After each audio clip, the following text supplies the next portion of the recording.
이보시오, 한국. 소스 코드를 못 준다면 계약을 파기하겠소. 안 팝니다. 딴 데 가서 알아보시오. 백지수표로 모든 걸 가질 수 있다는 중동의 오만함 앞에 한국은 그저 쉬운 상대로만 보였죠. 각국 대표들의 시선이 일제히 한국 측을 향해 있는 그 순간 한국의 대답은 단호한 거절이었습니다. 전 세계가 미쳤다고 조롱하며 한국의 실패를 점쳤던 이 무모한 선택 뒤에는 그 누구도 전혀 예상치 못한 소름 돋는 반전이 숨어 있었습니다. 보람의 소스코드에 숨겨진 72시간의 소름 돋는 기록을 지금 처음으로 공개합니다. 그 전에 잠깐 1초 만에 누를 수 있는 좋아요 버튼을 꾹 눌러주시면 영상 제작에 아주 큰 힘이 됩니다. 그럼 바로 시작하겠습니다. 칼리드, 이번에 실패하면 당신 자리는 없습니다. 차관은 저를 똑바로 쳐다보며 말했습니다. 협상 하루 전날 밤 집무실에서였죠. 저는 고개를 끄덕였습니다. 실패요? 그런 단어는 제 사전에 없었습니다. 걱정 마십시오. 한국은 결국 무릎을 꿇게 되어 있습니다. 제가 20년간 봐온 방식입니다. 저는 그렇게 단언했습니다. 차관도 그제야 희미하게 웃었죠. 그는 제 어깨를 두드리며 나가라는 손짓을 했습니다. 그런데 말입니다. 집무실을 나서는 그 순간 저는 알지 못했습니다. 그 자신만만했던 발걸음이 제 20년 커리어의 마지막 오만이 될 거라는 사실을 말이죠. 저는 칼리드 알 나세르라고 합니다. 사우디아라비아 국방부 방산 획득 프로그램 수석 매니저. 제가 하는 일은 단순합니다. 외국에서 무기를 사오는 일이죠. 수조 원짜리 계약서에 도장을 찍게 만드는 게 제 전문이었단 말입니다. 20년이었습니다. 20년 동안 저는 단 한 번도 협상에서 져본 적이 없었죠. 미국, 영국, 프랑스, 독일. 상대가 누구든 결과는 똑같았어요. 결국 제가 원하는 조건으로 도장을 찍었단 말입니다. 제가 왜 그렇게 자신 있었을까요? 이유는 단 하나였습니다. 세상에 협상 불가능한 것은 없습니다. 단지 가격이 맞지 않았을 뿐이죠. 이게 제 신념이었어요. 저는 감정을 믿지 않았습니다. 오직 숫자만 믿었죠. 얼마냐가 중요한 게 아닙니다. 얼마까지 줄 수 있느냐? 그것만이 유일한 질문이었단 말입니다. 그리고 이번 상대는 한국이었습니다. 솔직히 말씀드리면 저는 속으로 웃었어요. 한국이라니, 이 얼마나 쉬운 상대입니까? 빠르게 성장한 제조국, 결국 시장이 필요한 나라. 제 머릿속에선 이미 계약서가 완성돼 있었죠. 매니저님, K9 자주포 터키 수출 사례부터 전부 정리해뒀습니다. 그날 아침 보좌관 아흐마드가 두꺼운 서류 뭉치를 내밀었습니다. 여와, 한국은 말이지 늘 같은 패턴이야. 시장을 주면 기술 협력까지 내어주는 나라라는 겁니다. 우리는 터키보다 훨씬 큰 시장이에요. 그들이 거절할 이유가 있겠습니까? 방 안에 가벼운 웃음이 돌았습니다. 저도 따라 웃었죠. 그 웃음이 얼마나 오만한 것이었는지 그땐 정말 몰랐습니다. 오전 10시, 리야드 시내의 한 호텔 프라이빗 룸. 그곳이 오늘 만남의 장소였습니다. 공식적인 국방부 회의실이 아니었어요. 이런 민감한 협상은 언제나 외부에서, 그것도 아주 조용한 곳에서 이루어지는 법입니다. 언론이 모르는 곳, 제한된 사람만 들어올 수 있는 곳, 그런 자리였단 말이죠. 저는 천천히 룸 안으로 들어갔습니다. 창문은 두꺼운 커튼으로 가려져 있었고 조명은 은은했습니다. 비공개 자리였지만 그 안의 공기는 묘하게 무거웠어요. 다들 긴장한 상태처럼 보였단 말입니다. 한국 측 중심에는 김 본부장이라는 분이 앉아 있었습니다. 50대 후반, 머리는 희끗했고 표정은 담담했어요. 너무 담담해서 오히려 이상할 정도였죠. 수조 원짜리 거래란 말입니다. 그런데 이분은 뭐랄까, 협상하러 온 사람이 아니라 그냥 차 한 잔 마시러 온 사람 같았습니다. 저는 속으로 생각했어요. 뭔가 준비가 부족한 건가? 어느 쪽이든 상관없었습니다. 결과는 정해져 있었으니까요. 이렇게 조용한 자리에 시간을 내주셔서 감사합니다. 저는 낮은 목소리로 입을 열었습니다.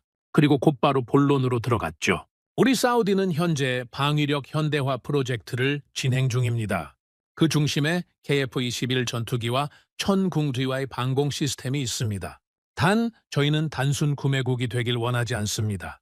기술 이전, 소스 코드 접근, 현지 생산 가능성까지 이 모든 것이 함께 논의되어야 한다는 뜻이죠.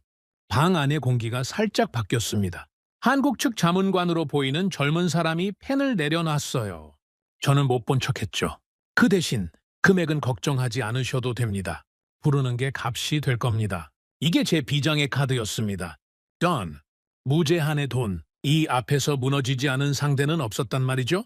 20년간 단 한 번도 말입니다. 저는 여유로운 표정을 지었습니다. 이 정도면 끝난 대화였죠. 자, 이제 한국 측의 답변만 남았습니다. 그런데 말입니다. 아무 말이 없었어요. 김 본부장은 저를 쳐다보지도 않았습니다.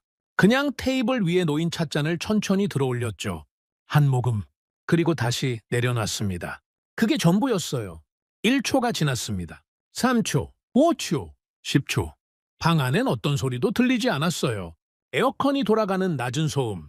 그게 전부였습니다. 제 옆에 앉은 아흐마드가 저를 쳐다봤어요. 그의 눈빛이 묻고 있었습니다. 매니저님, 이게 뭐죠? 저는 아무 내색도 하지 않았죠.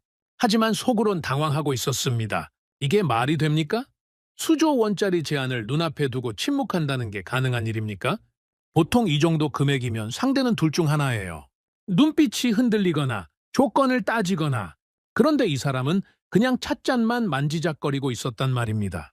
저는 작게 헛기침을 했습니다. 본부장님, 혹시 제 말씀을 못 들으셨습니까? 김 본부장이 그제야 고개를 들었어요. 그리고 저를 똑바로 쳐다봤습니다. 그 눈빛을 저는 아직도 잊지 못해요. 화난 눈빛도 아니었습니다. 당황한 눈빛도 아니었죠. 그냥 뭐랄까 담담했어요. 너무 담담해서 오히려 서늘했단 말입니다. 매니저님, 말씀 잘 들었습니다. 그런데 한 가지 확인하고 싶습니다. 방금 소스 코드라고 하셨죠?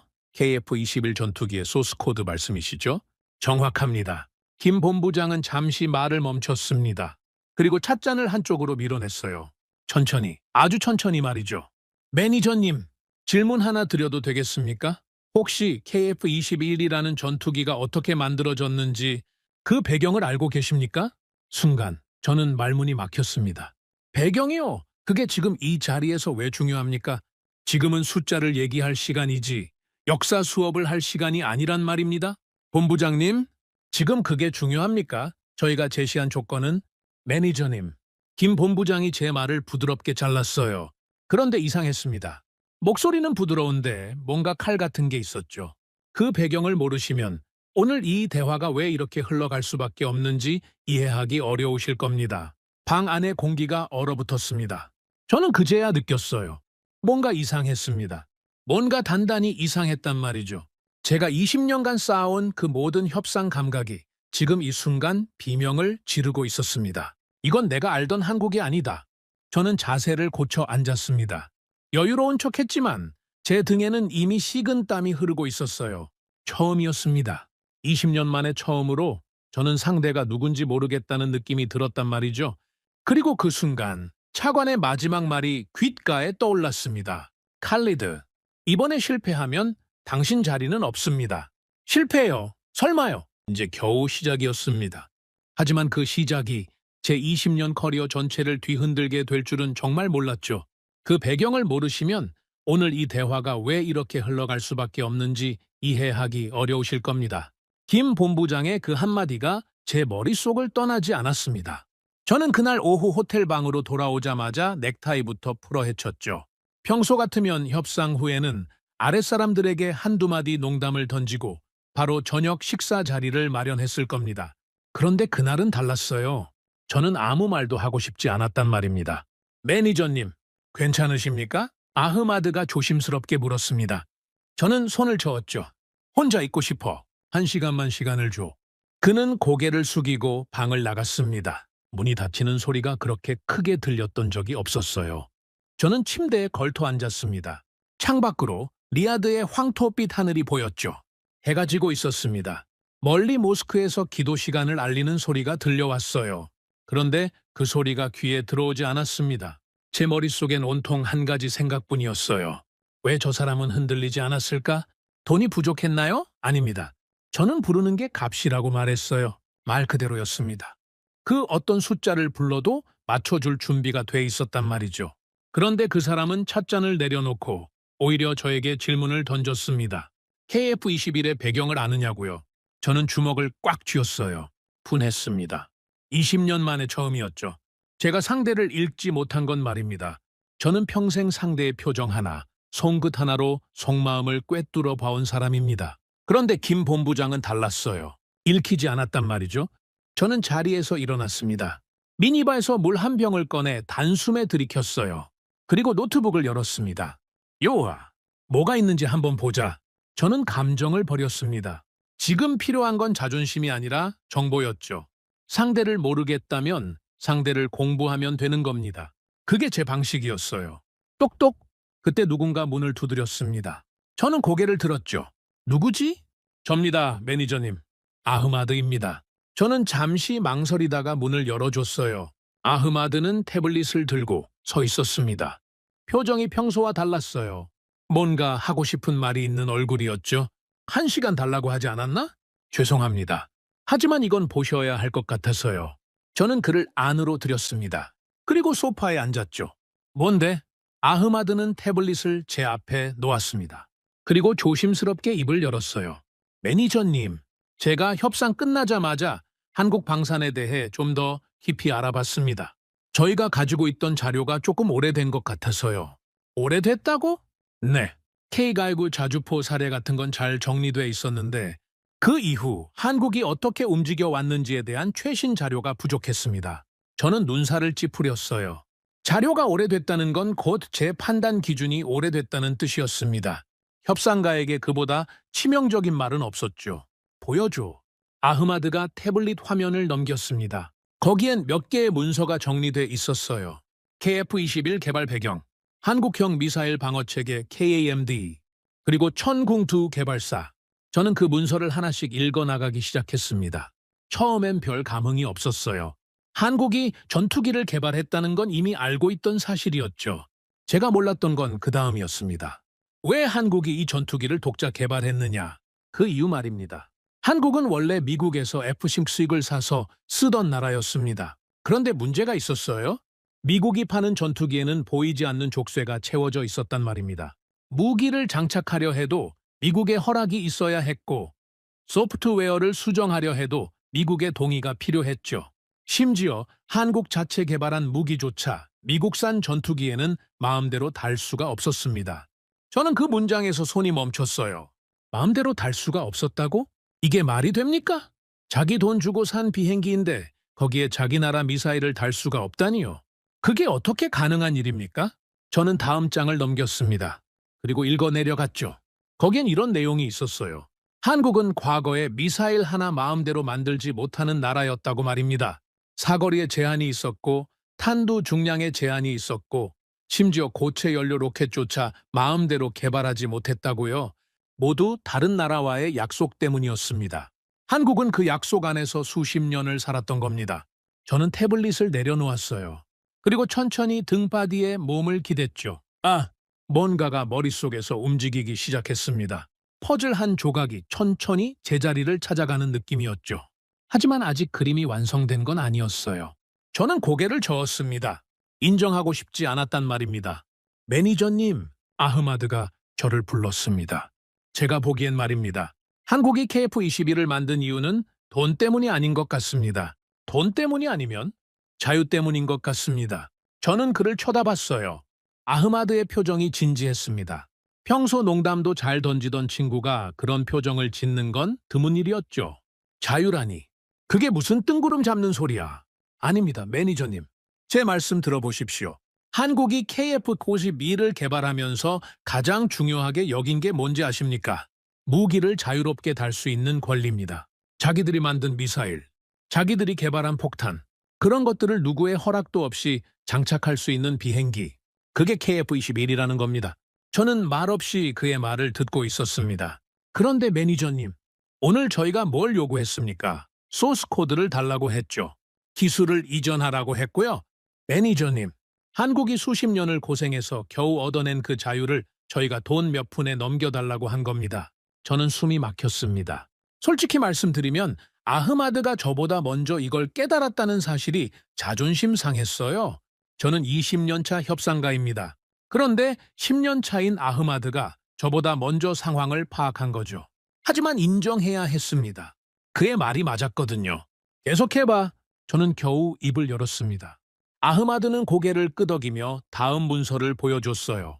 매니저님, 천궁3도 마찬가지입니다. 이건 단순한 방공 시스템이 아닙니다. 한국이 미국 패트리어트를 수십 년간 써오면서 느낀 한계를 극복하기 위해 만든 것이거든요. 운용 권한, 정비 권한, 개량 권한, 이 모든 걸 자기들 손에 두기 위해서 말입니다.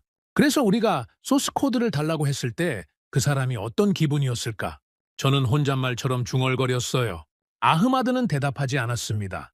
대답할 필요가 없었거든요. 저는 눈을 감았습니다. 그리고 오늘 낮에 그 장면을 다시 떠올렸어요. 김 본부장이 찻잔을 내려놓던 그 순간, 저를 바라보던 그 담담한 눈빛, 저는 그때 그 눈빛을 이상하다고만 느꼈습니다. 읽히지 않는다고만 생각했죠. 하지만 이제 알 것 같았어요. 그 눈빛은 분노도 아니었고 당황도 아니었습니다. 그건 뭐랄까, 피눈물 나는 세월을 버텨온 사람의 눈빛이었단 말입니다. 저 같은 사람이 돈 이야기를 꺼내는 걸 수천 번도 더 봐온 사람, 그리고 그때마다 고개를 저을 수밖에 없었던 사람의 눈빛이었어요. 저는 천천히 눈을 떴습니다. 아흐마드, 내가 하나만 물어봐도 되겠나? 네. 얼마든지요. 자네는 오늘 협상이 어떻게 끝날 것 같나? 아흐마드는 한참을 망설였습니다. 그리고 조심스럽게 입을 열었어요. 솔직히 말씀드려도 되겠습니까? 말해? 제가 보기엔 말입니다. 저희가 전략을 완전히 바꾸지 않으면 이 협상은 깨질 것 같습니다. 깨진다. 그 단어가 귓가에 박혔습니다. 협상이 깨진다는 건 단순히 계약 하나가 무산되는 게 아니에요. 제 커리어가 무너지는 겁니다. 차관의 경고가 현실이 되는 거죠. 제 20년 세월이 한순간에 물거품이 되는 거란 말입니다. 저는 자리에서 일어났습니다. 창문 앞으로 걸어가 커튼을 젖혔죠. 리야드의 밤이 천천히 내려앉고 있었습니다. 멀리 고층 빌딩들의 불빛이 하나둘 켜지기 시작했어요. 아흐마드. 네, 매니저님. 전략을 바꾼다고 했지. 어떻게 바꿀 수 있을 것 같나? 글쎄요. 저도 아직은 잘... 돈을 더 올리면? 아흐마드가 고개를 저었습니다. 매니저님, 오늘 저분의 눈빛을 보셨지 않습니까? 그분은 저희가 1조를 부르든 10조를 부르든 똑같이 반응할 겁니다. 왜냐하면 문제의 본질이 돈이 아니거든요. 그럼 뭐야? 우리가 뭘 해야 한다는 말이야? 저는 조금 짜증 섞인 목소리로 물었습니다. 아흐마드는 잠시 침묵했어요. 그리고 조용히 대답했습니다. 저도 모르겠습니다, 매니저님. 다만 한 가지는 분명합니다. 저희가 한국을 과거의 한국으로 보고 있는 한 이 협상은 계속 헛돌 겁니다. 저는 아무 말도 하지 못했어요. 아흐마드가 방을 나간 뒤 저는 혼자 창가에 오래 서 있었습니다. 머릿속이 복잡했죠. 20년 동안 단 한 번도 의심하지 않았던 제 신념이 오늘 낮 몇 분의 침묵 앞에서 금이 가고 있었단 말입니다. 세상에 협상 불가능한 것은 없습니다. 단지 가격이 맞지 않았을 뿐이죠. 그게 제 인생의 문장이었어요. 그런데 오늘 처음으로 그 문장이 의심스러워졌습니다. 정말 세상에 협상 불가능한 것이 없을까요? 정말 가격만 맞으면 모든 게 풀릴까요? 저는 다시 노트북 앞으로 돌아왔습니다. 그리고 검색창에 한 단어를 쳤어요. 대한민국 방위산업. 페이지를 넘기기 시작했습니다. 처음엔 그냥 훑어보려 했어요. 그런데 읽으면 읽을수록 멈출 수가 없었습니다. 제가 알고 있던 한국과 문서 속의 한국은 완전히 다른 나라였단 말입니다. 1970년대에 한국은 소총 하나 제대로 못 만들던 나라였습니다. 그런데 지금은요, 전투기를 만들고 미사일을 만들고 잠수함을 만들고 심지어 전차까지 만들어 수출하는 나라가 됐더군요. 그것도 남의 기술을 가져다 쓴 게 아니에요. 하나하나 자기 손으로 만들어낸 거였습니다. 저는 그 과정에 걸린 시간을 봤어요. 50년이었습니다. 반세기 말입니다. 한국은 반세기 동안 이 악물고 피눈물 흘리면서 이 자리까지 올라온 나라였던 거죠. 그리고 저는 오늘 낮에 그 반세기 세월의 결정체를 돈 몇 푼에 달라고 한 겁니다. 저는 노트북을 덮었습니다. 그리고 소파에 깊숙이 몸을 묻었어요. 피로감이 밀려왔습니다. 그런데 그 피로감은 몸의 피로가 아니었어요. 어딘가 더 깊은 곳에서 올라오는 피로였죠. 20년 동안 믿어온 것이 흔들릴 때 찾아오는 그런 피로 말입니다. 저는 천장을 바라봤습니다. 그리고 조용히 혼잣말을 했어요. 김 본부장님, 제가 한 가지는 확실히 알게 됐습니다. 물론 그 사람이 들을 리 없었죠. 하지만 저는 계속 말했어요. 저는 오늘까지 당신을 전혀 이해하지 못하고 있었습니다. 저는 눈을 감았습니다. 그날 밤 저는 제대로 잠들지 못했어요. 제 머릿속은 여전히 어지러웠습니다. 내일 어떻게 해야 할지, 전략을 어떻게 다시 짜야 할지 아무것도 정리되지 않았죠. 다만 한 가지는 분명했어요. 내일의 저는 오늘의 저와 달라야 한다는 것. 같은 방식으로 같은 테이블에 앉으면 같은 결과가 나올 수밖에 없다는 것. 그것만은 확실했단 말입니다. 그리고 저는 알지 못했습니다. 다음날 제가 마주하게 될 그 사람이 제 인생에서 가장 충격적인 한마디를 던지게 될 거라는 사실을 말이죠. 다음날 아침, 저는 평소보다 일찍 눈을 떴습니다. 시계를 보니 새벽 5시였어요. 평소 같으면 7시까지는 푹 잘 사람이 저였죠. 그런데 그날은 눈이 저절로 떠졌습니다. 머릿속이 이미 돌아가고 있었단 말이죠. 저는 샤워를 하면서 생각을 정리했습니다. 그리고 거울 앞에서 넥타이를 매며 저 자신에게 말했어요. 칼리드, 어제의 너는 잊어라. 오늘은 다른 방식으로 접근해야 한다. 솔직히 말씀드리면 전 아직도 인정하기 싫었어요. 돈이 통하지 않는다는 걸 말입니다. 20년간 쌓아온 제 신념이 그렇게 쉽게 무너질 수는 없었죠. 그래서 저는 속으로 이렇게 생각했습니다. 그래, 돈만으론 안 될 수도 있어. 하지만 돈에 뭔가를 더하면 되겠지. 그게 그날 아침 제가 짜낸 새 전략이었습니다. 금액을 더 올리고 거기에 정치적 카드까지 얹자는 것. 사우디 시장에서의 우선권, 장기 계약 보장, 왕실 차원의 신뢰. 이런 것들을 함께 제시하면 분명 흔들릴 거라고 생각했어요. 저는 호텔 로비에서 아흐마드를 만났습니다. 그는 어제보다 피곤한 얼굴을 하고 있었죠. 잠 못 잤나? 네, 매니저님. 저도 밤새 한국 자료만 읽었습니다. 그래서 뭐 좀 건졌나? 아흐마드는 잠시 망설였어요. 그리고 조용히 말했습니다. 매니저님, 드릴 말씀이 있습니다. 오늘 자리에서는 말을 줄이시는 게 좋을 것 같습니다. 저는 그를 쳐다봤어요. 제 보좌관이 저에게 말을 줄이라고 하는 건 처음이었거든요. 무슨 뜻이지? 어제 저분이 왜 저희에게 KF21의 배경을 아느냐고 물었을까요? 저는 밤새 그 질문만 생각했습니다. 그리고 결론을 내렸어요. 그분은 저희에게 설명하고 싶은 게 있었던 겁니다. 그런데 저희가 먼저 듣지 않으면 그 설명을 하지 않을 뿐으로 보였습니다. 저는 아흐마드의 말을 가만히 들었습니다. 일리가 있었어요. 하지만 제 자존심이 허락하지 않았죠. 20년차 협상가가 10년차 보좌관의 말에 따라 전략을 바꿀 수는 없었단 말입니다. 알았어. 참고하지. 저는 그렇게 대답하고 차에 올랐습니다. 그런데 그 참고하지라는 한마디가 그날 제 마지막 버팀목이 될 줄은 정말 몰랐어요. 오전 10시, 어제와 같은 호텔 프라이빗 룸이었습니다. 그런데 분위기가 달랐어요. 어제는 그래도 형식적인 긴장감 정도였다면 오늘은 공기 자체가 무거웠습니다. 마치 이미 뭔가가 결정돼 있는 것 같은 느낌이었죠. 저는 자리에 앉았습니다. 그리고 한국 측을 바라봤어요. 김 본부장, 그 옆에 젊은 자문관, 그리고 한 명 더 앉아 있었습니다. 어제는 없던 사람이었죠. 나이가 지긋한 분이었어요. 머리는 완전히 백발이었고 표정은 돌처럼 단단했습니다. 오늘 새로운 분이 동석하셨군요. 저는 부드럽게 말을 꺼냈습니다. 김 본부장이 가볍게 고개를 끄덕였어요.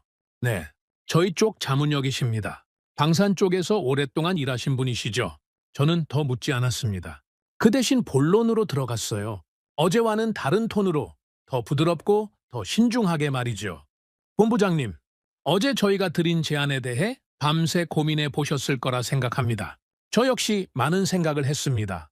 그래서 오늘은 저희 입장을 조금 더 발전된 형태로 말씀드리고자 합니다. 김 본부장은 찻잔을 한 모금 마셨어요. 대답은 없었습니다. 그냥 제 말을 들을 준비가 됐다는 신호 같았죠.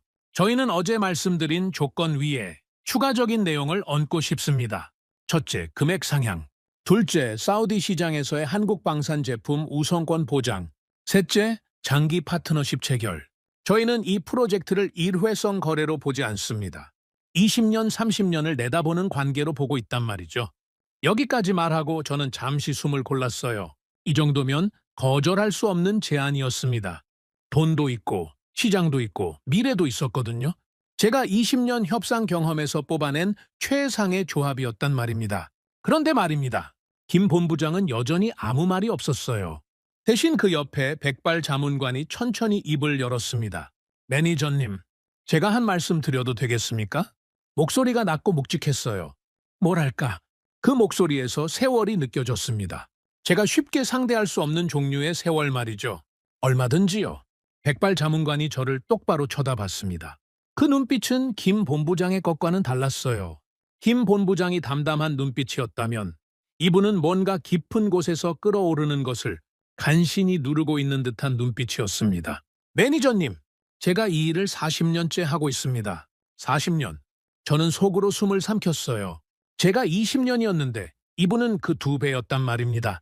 제가 처음 이 일을 시작했을 때 우리나라는 소총 하나를 제대로 만들지 못했습니다. 우리는 미국에서 총을 사왔고 탄약을 사왔고 심지어 군복도 수입해서 입었죠. 40년 전의 이야기입니다. 방 안이 조용해졌습니다. 그리고 우리는 전투기를 만들고 싶었어요. 하지만 만들 수 없었습니다. 왜냐고요? 돈이 없어서가 아닙니다. 허락이 없어서였죠. 저는 그 단어에 귀가 번쩍 뜨였습니다. 허락. 우리는 미국에서 F-16을 사왔습니다. 그런데 그 비행기는 우리 비행기가 아니었어요. 거기에 우리가 만든 미사일을 달려고 해도 미국의 허락이 필요했습니다. 소프트웨어를 손보려 해도 미국의 허락이 필요했죠. 우리 돈으로 산 우리 비행기인데 우리가 주인이 아니었던 겁니다. 저는 숨이 막혔어요. 어젯밤 아흐마드가 저에게 알려준 내용이었습니다. 문서로는 이미 읽은 이야기였죠. 그런데 그걸 직접 겪은 사람의 입을 통해 들으니 느낌이 완전히 달랐습니다. 활자가 아니었어요. 그건 뭐랄까, 한 사람의 삶이 고스란히 담긴 이야기였단 말이죠. 매니저님, 그때 우리가 얼마나 답답했을지 상상이 가십니까? 자기 집에 들어가는데 남의 열쇠가 필요한 기분이었습니다. 아니, 더 정확히 말씀드리면 우리 집이 아니었던 거죠. 저는 아무 말도 하지 못했어요. 그래서 우리는 결심했습니다. 언젠가는 우리 손으로 전투기를 만들겠다고요. 누구의 허락도 받지 않고 우리가 원하는 무기를 자유롭게 달 수 있는 전투기 말입니다. 그게 KF-21입니다, 매니저님. 백발 자문관은 여기서 잠시 숨을 골랐습니다. 그의 목소리가 약간 떨리고 있었어요. 그런데 어제 매니저님이 저희에게 소스 코드를 달라고 하셨죠. 매니저님, 저는 매니저님을 비난하려고 이 말씀을 드리는 게 아닙니다. 매니저님은 매니저님의 나라를 위해 최선의 협상을 하고 계신 거니까요. 그건 저도 이해합니다. 다만 저희가 왜 흔들릴 수 없는지 그 이유를 한 번쯤은 들어주셨으면 해서 말씀드리는 겁니다. 저는 뭔가 말을 하려 했습니다. 하지만 입이 떨어지지 않았어요. 평생 말로 먹고 살아온 사람이 말을 잃었단 말입니다. 김 본부장이 그제야 다시 입을 열었습니다. 매니저님, 네. 어제 제가 KF-21의 배경을 아시냐고 물었던 건 이 말씀을 드리기 위해서였습니다. 저희가 왜 돈으로 움직일 수 없는지 매니저님께서 이해해 주시길 바라는 마음이었죠. 저는 고개를 숙였습니다. 뭐라고 해야 할지 몰랐어요. 본부장님, 한 가지만 여쭤봐도 되겠습니까? 말씀하시죠. 그럼 저희는 이 협상을 어떻게 이어가야 합니까? 저희는 KF-21이 필요합니다. 천궁투위도 필요하고요. 저희 나라의 안보가 걸린 문제입니다. 김 본부장은 찻잔을 내려놓았어요. 그리고 천천히 말했습니다. 매니저님, 저희도 이 자리를 깨고 싶지 않습니다. 저희도 매니저님 나라와 좋은 관계를 맺고 싶어요. 다만 그 방식이 달라야 한다는 말씀을 드리는 겁니다. 방식이요? 네. 매니저님이 지금까지 해오신 방식은 사는 쪽이 모든 걸 정하는 방식이었을 겁니다. 돈을 낸 사람이 왕이다. 조건을 정하는 건 사는 쪽이다. 그런 방식 말이죠. 하지만 저희가 원하는 건 다른 방식입니다. 사는 쪽과 파는 쪽이 서로의 사정을 이해하고 서로가 지켜야 할 선을 존중하는 방식이요. 저희는 그 선을 존중해 주시는 분께는 얼마든지 최고의 제품과 최고의 서비스를 제공할 준비가 돼 있습니다. 다만 그 선을 넘으려 하신다면 저희는 아무것도 드릴 수 없습니다. 저는 그 순간 뭔가가 가슴에 툭 떨어지는 느낌을 받았습니다. 선. 그 단어가 제 안에서 울렸어요. 저는 평생 선을 넘나드는 게 협상이라고 생각해온 사람입니다. 상대가 그어놓은 선을 한 발씩 넘어가면서 조금씩 더 많이 얻어내는 것. 그게 제 방식이었죠. 그런데 한국은 선을 넘게 두지 않는 나라였던 겁니다. 왜냐하면 그 선이 단순한 숫자가 아니었거든요. 그 선은 반세기 동안 피와 땀으로 그어놓은 선이었단 말입니다. 저는 천천히 고개를 들었어요. 그리고 김 본부장을 바라봤습니다. 본부장님, 오늘은 제가 질문을 하나 드려도 되겠습니까? 네, 얼마든지요. 만약에 말입니다. 저희가 소스 코드와 핵심 기술 이전을 빼고 구매 조건만으로 다시 논의한다면 그래도 저희와 협상해 주실 의향이 있으십니까? 김 본부장은 잠시 말이 없었습니다. 그러다 천천히 고개를 끄덕였어요. 의향은 있습니다. 다만 그 협상도 쉽지는 않을 겁니다. 쉽지 않다는 건 어떤 뜻이죠? 저희는 저희 제품을 싸게 팔 생각이 없습니다. 저희는 저희 제품의 가치를 정확히 알고 있거든요. 매니저님께서 KF21과 천궁I의 가치를 이해해 주신다면 저희도 최선의 조건으로 움직일 준비가 돼 있습니다. 저는 이 말을 듣고 속으로 쓴웃음을 지었어요. 어제까지 제가 생각했던 한국은 시장이 없으면 안 되는 나라였습니다. 그런데 오늘 앞에 앉은 한국은 자기 제품의 가치를 스스로 매기고 그 가격을 인정하는 사람하고만 거래하겠다는 나라였어요. 어느 쪽이 진짜 한국일까요? 아니, 이건 어리석은 질문이었습니다. 이미 답은 나와 있었거든요. 제가 알던 한국이 과거의 한국이었던 거죠. 저는 자리에서 일어났어요. 그리고 김 본부장에게 악수를 청했습니다. 본부장님, 오늘은 이 정도로 마무리하고 싶습니다. 저도 저희 내부에서 다시 논의할 게 많아졌거든요. 김 본부장이 제 손을 맞잡았어요. 그의 손은 따뜻했습니다. 어제 찻잔을 들고 내려놓을 때 느꼈던 그 차가움과는 달랐어요. 네, 충분히 이해합니다. 매니저님, 저희도 기다리겠습니다. 저는 방을 나오면서 아흐마드를 돌아봤습니다. 그는 저를 걱정스럽게 쳐다보고 있었어요. 매니저님, 괜찮으십니까? 괜찮아. 아니, 정확히는 괜찮지 않아. 저는 웃었어요. 그런데 그 웃음은 20년 만에 가장 솔직한 웃음이었습니다. 아흐마드, 내가 한 가지는 확실히 배운 것 같다. 뭐 말씀이십니까? 내가 오늘까지 한국에 대해 아는 게 하나도 없었다는 사실이야. 하나도 말이야. 저는 복도를 걸어 나왔습니다. 창밖으로 리야드의 아침 햇살이 쏟아지고 있었어요. 그 햇살이 그날따라 유난히 눈부셨습니다. 제 20년 자존심이 무너지는 소리와 함께 뭔가 새로운 것이 제 안에서 시작되고 있었던 거죠. 그리고 저는 그때까지도 몰랐습니다. 며칠 뒤 제가 다시 그 테이블에 돌아왔을 때 저를 기다리고 있을 또 한 번의 충격이 얼마나 클지를 말이죠. 협상 자리에서 돌아온 저는 곧바로 국방부로 향했습니다. 차관실로 올라가는 엘리베이터 안에서 저는 넥타이를 다시 한번 단단히 조였어요. 머릿속은 여전히 복잡했지만 표정만큼은 자신감 있게 보여야 했거든요. 20년 차 협상가가 어떤 표정으로 상관 앞에 서야 하는지 저는 잘 알고 있었단 말입니다. 칼리드, 들어오게. 차관은 책상 너머에서 저를 맞이했습니다. 그는 안경을 벗으며 저를 위아래로 훑어봤어요. 그 눈빛이 묻고 있었습니다. 그래서 어떻게 됐나? 저는 자리에 앉았습니다. 차관님, 상황이 예상과 조금 다릅니다. 조금 다르다고? 그게 무슨 뜻이야? 한국 측은 소스코드 이전 요구에 대해 단호하게 선을 긋고 있습니다. 다만 구매 조건 자체에 대해서는 아직 협상의 여지가 남아 있습니다. 차관의 눈썹이 꿈틀거렸어요. 그는 펜을 내려놓고 저를 똑바로 쳐다봤습니다. 칼리드, 내가 분명히 말했을 텐데 소스코드까지 받아와야 한다고 말이야. 차관님, 그게 뭐? 자네가 돈을 충분히 제시하지 않은 건가? 아닙니다. 부르는 게 값이라고 말씀드렸습니다. 그런데 뭐? 저는 잠시 숨을 골랐어요. 어제 저녁부터 오늘 아침까지 제 안에서 꿈틀거리던 그 모든 깨달음을 지금 이 사람에게 어떻게 설명해야 할지 막막했거든요. 한국은 돈으로 움직이는 나라가 아니라는 것.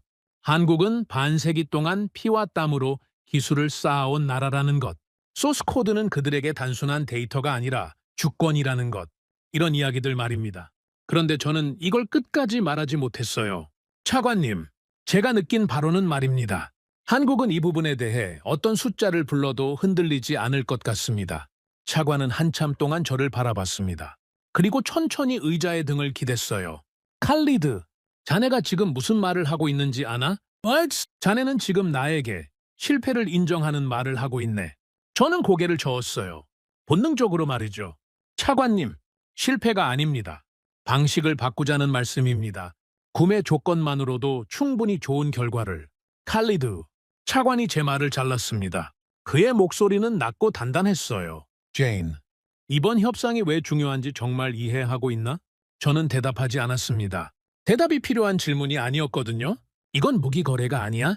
이건 우리나라가 앞으로 20년, 30년 동안 어떤 자리에 설 것인지를 결정하는 문제야. 우리가 단순히 무기를 사는 나라로 남을 것인가? 아니면 우리도 언젠가는 우리 손으로 만드는 나라가 될 것인가? 그 갈림길에 서 있는 거란 말이야. 그런데 자네는 지금 나에게 뭐라고 하고 있지? 사는 조건만으로 만족하자고? 우리가 소스 코드를 받아내면 그건 단순한 데이터가 아니야. 그건 우리의 미래야. 10년 뒤 우리도 전투기를 만들 수 있는 발판이 되는 거지. 그래서 내가 자네한테 이 일을 맡긴 거야, 칼리드. 자네가 20년 경력의 협상가니까 돈이든 압박이든 뭘 쓰더라도 받아올 수 있을 거라고 믿었기 때문이야. 저는 주먹을 꽉 쥐었어요. 손바닥에서 땀이 배어 나오고 있었습니다. 차관님, 제가 한 가지만 말씀드리겠습니다. 말해봐! 한국이 KF-21을 만든 배경에는 과거 한국이 남의 기술에 묶여 수십 년을 고생한 역사가 있습니다. 그 역사 때문에 한국은 소스 코드를 절대 내놓지 않을 겁니다. 이건 돈의 문제가 아니라 칼리드, 차관이 다시 제 말을 잘랐습니다. 이번엔 더 차가운 목소리였어요. 나는 지금 자네한테 한국 역사 수업을 받고 싶은 게 아니야. 저는 입을 다물었습니다. 자네가 해야 할 일은 한국이 왜 그런지 이해하는 게 아니야. 한국이 어떻게든 움직이게 만드는 거지. 그게 자네 일이야, 칼리드. 그거 하라고 월급 받는 거 아니야? 저는 고개를 숙였어요. 뭐라고 대답할 수가 없었거든요. 일주일 주겠네. 일주일 안에 다시 협상 테이블로 돌아가서 결과를 가져와. 만약 안 되면 차관은 말을 멈췄습니다. 그 뒷말은 하지 않아도 저는 알고 있었어요. 제 자리가 없어진다는 것. 20년 커리어가 하루아침에 사라진다는 것. 그 의미를 모를 만큼 제가 어리지는 않았습니다. 알겠습니다, 차관님. 저는 자리에서 일어났어요. 그리고 문을 향해 걸어갔습니다. 문 손잡이를 잡는 순간 차관이 한마디 덧붙였어요. 칼리드, 네? 자네는 내가 아는 최고의 협상가야. 그러니 자네 방식으로 풀어. 내가 자네를 의심하게 만들지 마. 저는 고개를 끄덕이고 방을 나왔습니다. 복도를 걸어 나오는데 제 발걸음이 이상할 정도로 무거웠어요. 평소 같으면 이런 압박은 오히려 저를 자극시켰을 겁니다. 도전 정신이 살아나고 전략이 저절로 떠오르고 뭐든 해낼 수 있다는 확신이 생겼을 거란 말이죠. 그런데 그날은 달랐어요. 저는 차관실을 나오면서 오히려 깊은 답답함을 느끼고 있었습니다. 왜냐하면 말입니다. 저는 이미 알고 있었거든요. 차관이 원하는 방식으로는 이 협상이 절대 풀리지 않는다는 걸 말이죠. 차를 몰고 호텔로 돌아오는 길에 저는 라디오를 껐습니다. 그리고 창밖을 바라봤어요. 리야드의 대로변엔 고층 빌딩들이 줄지어 서 있었습니다. 한때는 사막이었던 이 도시가 지금은 세계에서 가장 부유한 도시 중 하나가 됐죠. 우리나라는 돈을 가진 나라입니다. 정말 많은 돈을 가진 나라예요. 그래서 저는 한 번도 의심하지 않았단 말입니다. 돈으로 안 되는 게 있을 거라고는 말이죠. 그런데 지금 저는 돈으로 안 되는 벽 앞에 서 있었어요. 그 벽 앞에서 저는 무력했습니다. 20년 경력이 아무런 도움이 되지 않았죠. 평생 써온 제 무기가 무용지물이 된 거였습니다. 호텔로 돌아온 저는 방문을 닫자마자 넥타이를 풀어 던졌어요. 그리고 미니바에서 물을 꺼내 마셨습니다. 차가운 물이 목구멍을 타고 내려가는데 그 감각이 오늘따라 유난히 생생했어요. 제가 살아있다는 걸, 그리고 제가 지금 엄청난 압박 속에 있다는 걸 확인시켜주는 감각이었죠. 똑똑! 문을 두드리는 소리가 들렸습니다. 아흐마드였어요. 들어와. 그는 조심스럽게 방 안으로 들어왔습니다. 제 얼굴을 보더니 입을 다물었어요. 뭔가 말을 하려다 멈춘 표정이었죠. 아흐마드, 하고 싶은 말 있으면 해. 매니저님, 차관님과의 면담은 어떠셨습니까? 어떠했을 것 같나? 아흐마드는 고개를 숙였습니다. 대답이 필요 없는 질문이었거든요. 저는 소파에 털썩 주저앉았어요.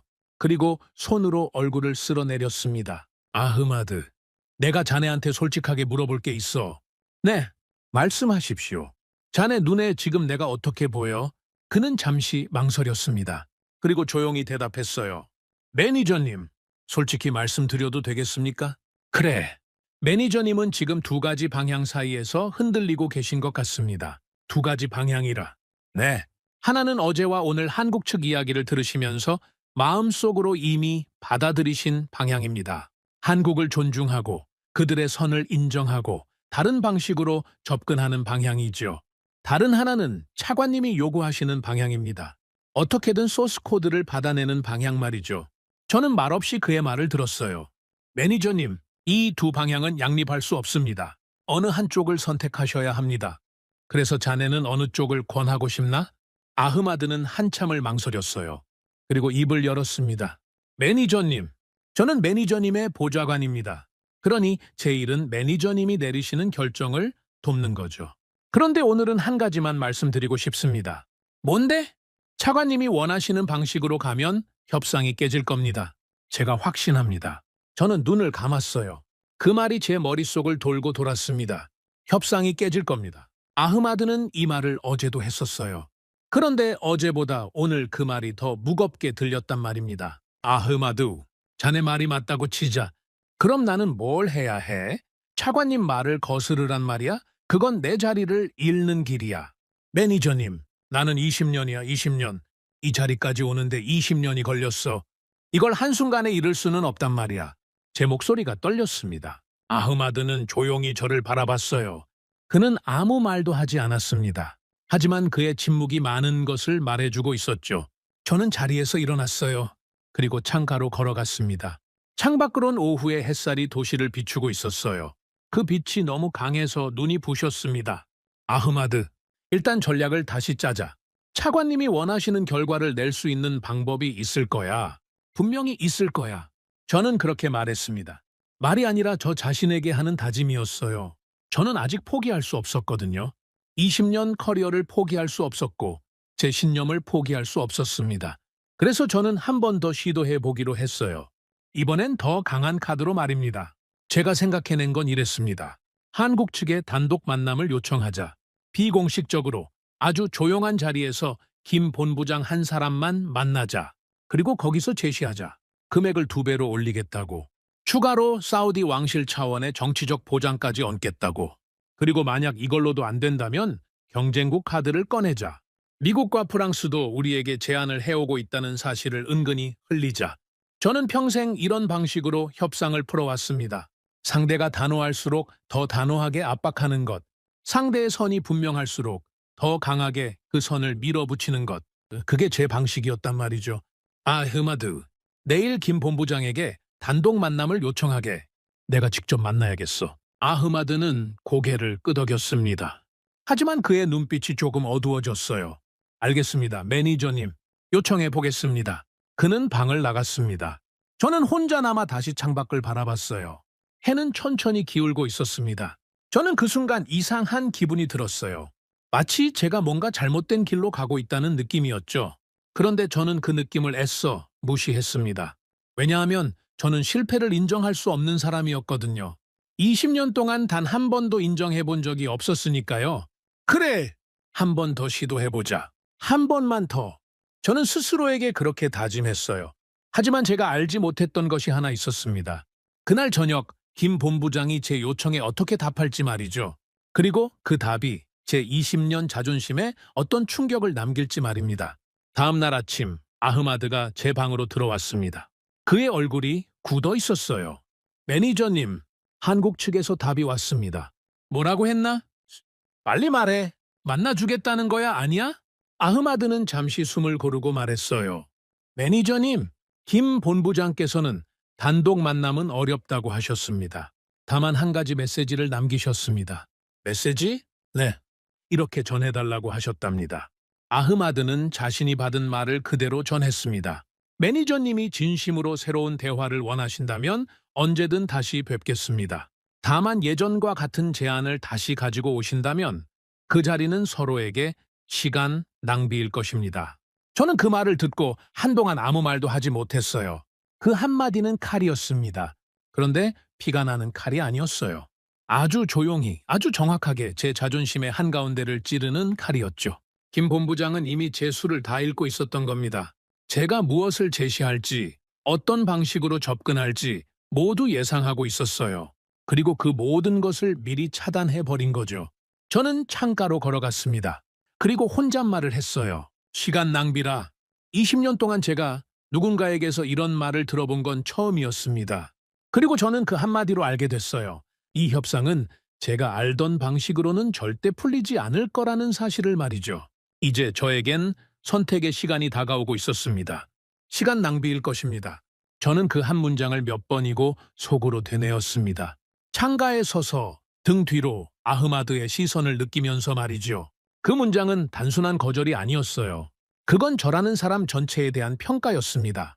20년 경력의 협상가 칼리드 알 나세르. 그 사람을 김 본부장은 이렇게 정리했던 겁니다. 같은 이야기를 가져올 사람, 매니저님, 괜찮으십니까? 아흐마드의 목소리가 저를 현실로 끌어당겼습니다. 저는 천천히 돌아섰어요. 그리고 그에게 억지로 웃어 보였죠. 괜찮아, 괜찮고 말고. 하지만 제 목소리는 떨리고 있었습니다. 아흐마드도 그걸 알아챘을 거예요. 매니저님, 제가 한 가지 제안 드려도 되겠습니까? 말해봐. 한국 측에 더 접근해봤자 문이 열릴 것 같지 않습니다. 이미 저쪽은 내부적으로 방침을 굳혔을 겁니다. 그런데 말입니다. 한국 무기를 이미 쓰고 있는 다른 나라에 한번 물어보시는 건 어떻겠습니까? 저는 그 말을 듣고 잠시 멈칫했어요. 다른 나라라. 네. 실제로 한국 무기를 도입해 본 나라들이 있지 않습니까? 그 사람들은 분명히 알고 있을 겁니다. 한국이 협상 자리에서 어떻게 움직이는지, 어떤 방식으로 조건을 제시하는지 말입니다. 저는 소파에 앉았습니다. 그의 말이 제 머릿속에서 빠르게 돌아가기 시작했어요. 한국 무기를 실제로 써본 나라들, 그 사람들이라면 저와 비슷한 협상 테이블을 경험해 봤을 겁니다. 그들이 한국과 어떻게 계약을 맺었는지, 무엇이 되고 무엇이 안 됐는지 그런 현장의 이야기를 들을 수 있다면 말이죠. 그건 대사관이나 컨설턴트에게서 듣는 이야기와는 완전히 다른 차원의 정보가 될 거였습니다. 아흐마드, 자네 머리가 빠르게 돌아가는군. 아닙니다, 매니저님.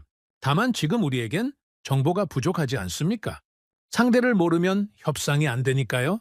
저는 태블릿을 꺼냈습니다. 그리고 제 연락처를 천천히 넘기기 시작했어요.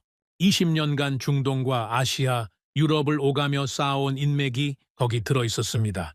그중에는 한국 무기를 도입한 나라의 실무자들도 있었죠. 그리고 한 사람의 이름 앞에서 제 손가락이 멈췄어요. 무라드 대령?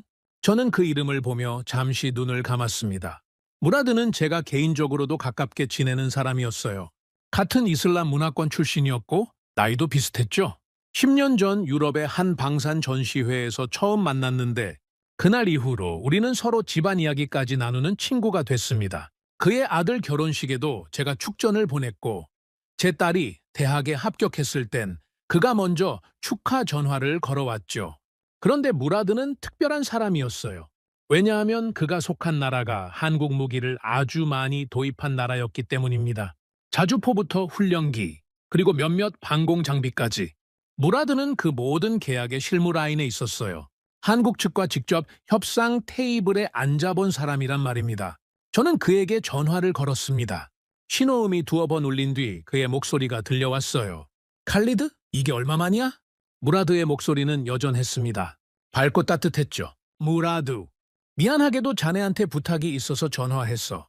지금 통화 괜찮나? 물론이지. 뭔데? 목소리가 왜 그래? 무슨 일 있어? 그는 바로 알아챘어요. 역시 오랜 친구였습니다. 저는 잠시 망설이다가 솔직하게 말했어요. 무라드, 내가 지금 큰 협상을 하나 맡고 있는데 상대가 한국이야. 아, 한국. 그의 목소리에서 묘한 감정이 느껴졌어요. 뭐랄까? 여튼 웃음 같기도 하고 한숨 같기도 한 소리였죠. 왜 그래? 뭐 아는 거 있어? 있지. 아주 많이 있어. 근데 이건 전화로 할 이야기가 아니야. 저는 바로 반응했어요. 그럼 내가 갈게. 아니면 자네가 리야드로 와도 되고. 비용은 내가 다 댈 테니까 시간만 내줘. 무라드는 잠시 말이 없었습니다. 그리고 천천히 대답했어요. 칼리드, 내일 저녁에 리야드 출장 일정이 하나 있어. 원래는 하루만 있고 돌아갈 예정인데 자네 때문이라면 하루 더 늘릴 수 있어. 정말이야? 고맙다. 정말 고마워. 친구 좋다는 게 뭐야? 근데 칼리드, 응? 마음의 준비 좀 하고 있어. 내가 해줄 이야기가 자네 기대하는 방향이 아닐 수도 있어. 저는 그 말에 잠시 숨이 막혔어요. 하지만 티내지 않고 대답했습니다. 상관없어. 지금 내가 필요한 건 솔직한 이야기야. 알겠어. 내일 저녁에 보자. 전화를 끊고 저는 한동안 천장을 바라봤습니다. 오랜 친구에게 부탁할 정도로 제가 몰리고 있다는 사실이 이상하게 저를 가라앉게 만들었어요. 20년 동안 저는 언제나 남에게 부탁받는 쪽이었습니다. 남이 저에게 조언을 구하는 쪽이었죠. 그런데 지금은 반대였어요. 아흐마드, 내일 저녁에 무라드 대령이 리야드에 온다. 그 친구 만날 자리 조용하게 하나 잡아줘. 호텔 말고 좀 더 프라이빗한 곳으로. 알겠습니다, 매니저님. 다음 날 저녁, 저는 리야드 외곽의 조용한 개인 레스토랑에서 무라드를 만났습니다. 그는 평소처럼 환한 미소로 저를 맞이했어요. 하지만 그 미소 뒤에 뭔가 무거운 것이 있다는 걸 저는 알 수 있었습니다. 우리는 가벼운 안부부터 시작했어요. 가족 이야기, 건강 이야기, 옛 친구들 이야기. 그렇게 1시간쯤 지났을까요? 무라드가 먼저 본론을 꺼냈습니다. 칼리드, 자네가 궁금한 거 이제 물어봐. 저는 잠시 숨을 골랐어요. 무라드, 자네 나라는 한국 무기를 많이 도입했지. 그 과정에서 자네가 직접 협상 테이블에 앉은 적도 있을 거고. 그래, 여러 번 있었지. 솔직하게 말해줘. 한국은 어떤 상대야? 무라드는 잠시 포도주 잔을 내려다봤어요. 그리고 천천히 입을 열었습니다. 칼리드, 내가 한국과 처음 협상을 시작했을 때 말이야. 나도 자네와 똑같았어. 돈이면 된다고 생각했어. 조건 몇 개 얹으면 된다고 믿었지. 왜냐하면 나는 유럽 국가들, 미국하고만 협상해 본 사람이었거든. 그 사람들은 결국 다 비슷해. 가격과 조건으로 움직이는 사람들이야. 그런데 한국은 달랐다? 달랐어. 그것도 아주 많이 달랐어. 무라드는 잔을 천천히 돌렸습니다. 그의 눈빛이 잠시 먼 곳을 보는 것 같았어요. 내가 처음 한국 측에 기술 이전을 요구했을 때 그 사람들이 뭐라고 한 줄 알아? 뭐라고 했는데? 아무 말도 안 했어. 아무 말도? 응. 정말 말 그대로 아무 말도 안 했어. 그냥 서류를 덮고 차를 한 모금 마시고 나를 쳐다봤어. 그 눈빛을 내가 아직도 못 잊어. 화난 것도 아니고 당황한 것도 아닌, 뭐랄까, 아주 깊은 곳에서 올라오는 그런 눈빛이었어. 저는 잔을 내려놓았습니다. 온몸에 소름이 돋고 있었어요. 그 장면이 너무 생생했기 때문입니다. 제가 며칠 전에 겪었던 바로 그 장면이었거든요. 무라드. 그 다음엔 어떻게 됐어? 나는 그때 고집을 부렸어. 자네가 지금 하고 있는 것처럼 말이야. 그는 저를 똑바로 쳐다봤습니다. 그 눈빛에 안타까움이 묻어났어요. 나는 금액을 올렸어. 조건을 바꿨고 여러 방향으로 접근했지. 대사관 라인, 기업 라인, 컨설턴트 라인, 가능한 모든 문을 두드렸어. 그래서 어떻게 됐냐고? 전부 막혔어. 전부. 단 하나도 뚫리지 않았어. 한국은 한 번 선을 그으면 그 선을 지키는 방식이 정말 철저해. 조직 전체가 같은 목소리를 내더라고. 마치 한 사람처럼 움직였어. 저는 침을 삼켰어요. 나중에야 알게 됐어. 내가 그 문을 두드리면 두드릴수록 그쪽은 나를 더 멀리 하고 있었다는 걸 말이야. 왜냐하면 내가 한 행동 하나하나가 그 사람들 입장에선 신뢰할 수 없는 신호였던 거야. 신뢰할 수 없는 신호? 한국 사람들한테는 이런 게 있어. 말한 사람이 책임을 진다는 의식. 내가 김 본부장하고 이야기를 했으면 그 사람하고 끝까지 가는 게 맞는 거야. 그 사람을 두고 다른 문을 두드리는 건 그 사람을 인정하지 않는다는 뜻이야. 한국 입장에선 그게 모욕이야. 저는 잠시 숨을 멈췄습니다. 무라드가 지금 하고 있는 말은 제가 지금 정확히 하고 있는 행동에 대한 분석이었어요. 저는 김 본부장이 선을 그었다는 이유로 대사관을 두드렸고 기업 지사장을 만났고 단독 만남을 요청했습니다. 그 모든 것이 한국 측 입장에선 김 본부장을 인정하지 않는 행동으로 보였던 거죠. 무라드, 그럼 자네는 결국 어떻게 해결했어? 무라드는 한숨을 쉬었습니다. 해결 못했어. 뭐? 처음 협상 말이야. 그건 결국 깨졌어. 내가 너무 밀어붙였거든. 그때 나는 내 커리어에서 가장 큰 실패를 맛봤어. 자네도 알잖아. 우리 같은 사람한테 협상 결렬이 어떤 의미인지. 저는 고개를 끄덕였어요. 너무도 잘 알고 있었습니다. 그럼 그 다음에 내가 한 건 단 하나였어. 뭔데? 내 방식을 완전히 버리는 거였어. 무라드의 목소리가 낮아졌습니다. 그는 저를 똑바로